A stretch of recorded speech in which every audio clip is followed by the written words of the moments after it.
Pusat Edukasi Anti Korupsi (KPK) mempersembahkan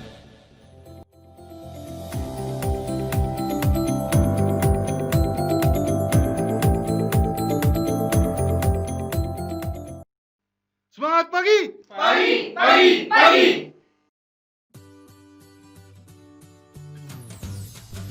Dampak masif dan biaya sosial korupsi.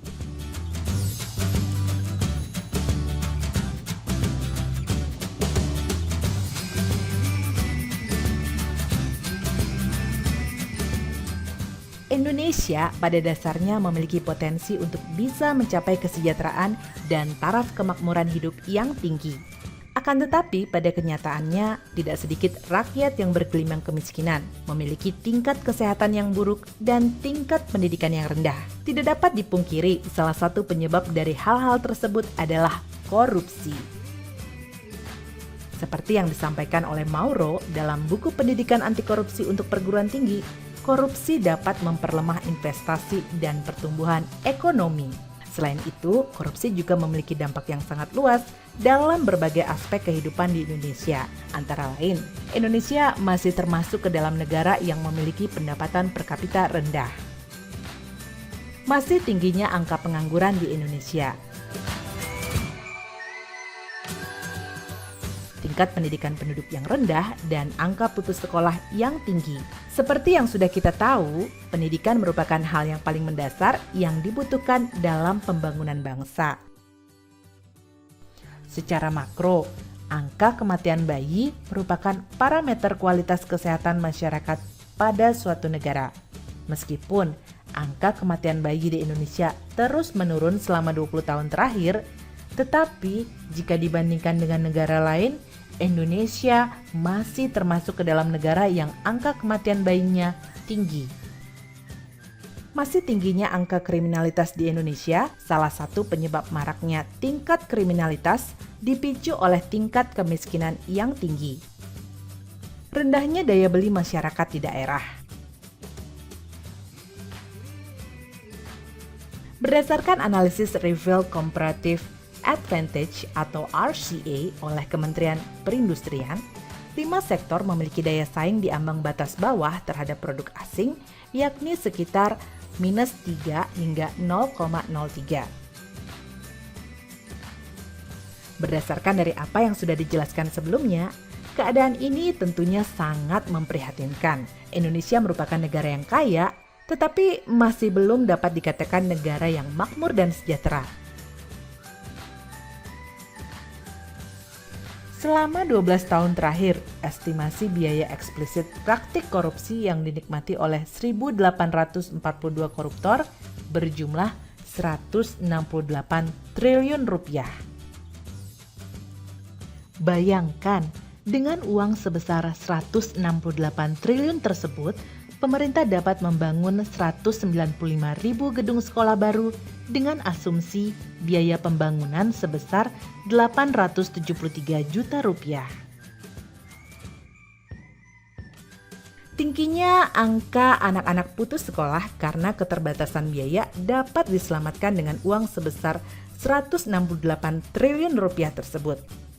Dengan asumsi bahwa biaya pendidikan dari SD hingga perguruan tinggi mencapai 50 juta rupiah, maka jumlah anak yang bisa disekolahkan hingga lulus perguruan tinggi sebanyak 3,36 juta anak.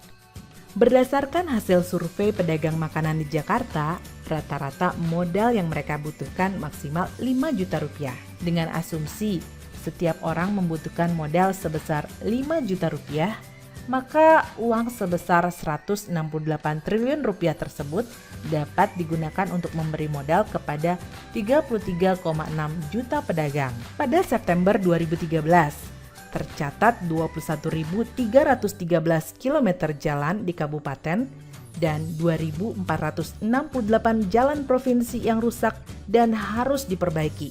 Kementerian Pekerjaan Umum menyebutkan bahwa dana yang dibutuhkan untuk jalan daerah sebesar 118 triliun rupiah. Sehingga dengan uang 168 triliun itu dapat dimanfaatkan untuk memperbaiki semua jalan yang rusak. Selain itu, uang sejumlah 168 triliun dapat juga digunakan untuk pembangunan infrastruktur baru, seperti penyebaran listrik di daerah-daerah yang masih belum tersentuh listrik hingga saat ini. Atau bisa juga dimanfaatkan untuk menjaga stabilitas pasokan solar ke banyak daerah yang listriknya kerap padam. Tentunya tidak hanya listrik, tetapi juga bisa menciptakan banyak sumur atau sungai baru, sehingga tidak lagi terjadi banjir. Lalu pengadaan transportasi massal demi mengurangi kemacetan. Berdasarkan dari penjabaran tersebut, uang 168 triliun sangat berarti, bukan? Silakan Anda telaah lebih jauh mengenai apa saja yang dapat dilakukan dengan uang 168 triliun rupiah demi menciptakan negara Indonesia yang lebih makmur dan sejahtera.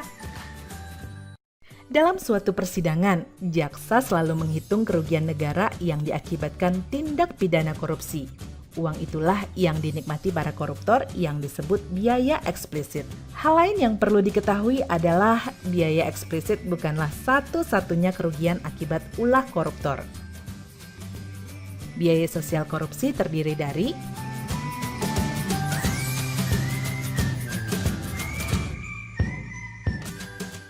biaya antisipasi, merupakan biaya sosial korupsi sebagai bahaya laten. Juga biaya reformasi birokrasi untuk menurunkan hasrat korupsi. Biaya akibat reaksi terhadap korupsi antara lain adalah biaya peradilan yang meliputi hakim, jaksa, dan sebagainya, biaya penyidikan, kemudian biaya operasional KPK dan PPATK, serta biaya perampasan aset di luar dan dalam negeri.